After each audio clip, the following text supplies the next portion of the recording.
Right now, we also have a other special guest, Pranjul Bhandari, the Chief Economist of HSBC India. She's come out with a very interesting piece where she's written that for the rural health, NBFCs are very important. And we have her joining us on the show now. Pranjul, talk to us about this case that you're making, why that NBFCs are very critical for health of the rural India. What's the hypothesis there? What we find in our research is that rural incomes are quite interlinked with what's going on in NBFCs. And let me explain how. The old thinking is that rural Indians only do agriculture work.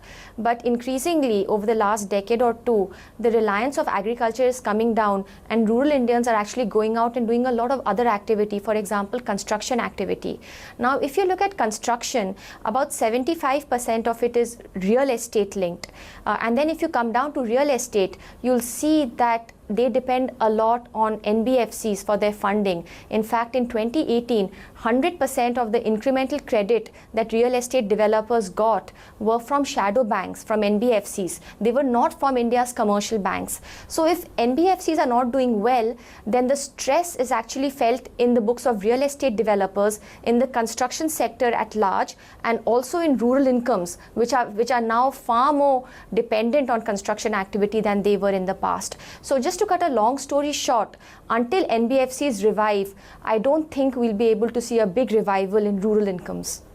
Pranjul, but we also saw last couple of quarters have been terrible for many of this NBFC space. In fact, it's almost like a very bad phase themselves for their financial health themselves, because raw material, which is capital, liquidity was not that easy. How are you assessing the health of NBFC themselves now? Sure. So broadly speaking, look, all of them are not stressed, but of the ones which are stressed, you can divide it into liquidity stress or solvency stress. Thankfully, we do have some solution of its sort for the liquidity stress. The government has announced a 250 billion real estate package for those, real estate companies which are not being able to complete projects, and they also have tight interlinkages with NBFCs. So that will help solve some of the liquidity stress, but that will not be able to resolve solvency stress, where the net worth of the project is negative. I think for that, we need far more direct intervention from the government or from the regulators. We, in some sense, need a search and rescue operation in which the government actually tries to identify the stressed and systemically important NBFCs and real estate firms.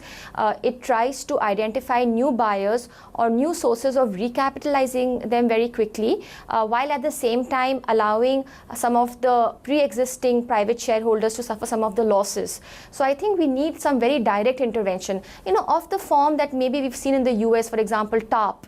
But of course, it can be a little different in India. But I do think some time has come now that there has to be some direct intervention for the stressed NBFCs. GDP growth rate from here on, there are fears that it may go below the 5% mark for the reading, which will be coming later in November last week. And there is fear that it may overall remain compressed for long. And that's what everybody else is talking about. What's your own estimate of GDP growth from here on? Yeah, sure. So, we have a lot of data coming in for the quarter ending September, both activity data and survey data, and all of that is pointing that it's been a fairly grim quarter. So we have the real GDP growth at 4.4%. That's a low number. It's lower than the growth in the previous quarter. Remember, previous quarter was 5%. So it's lower than that.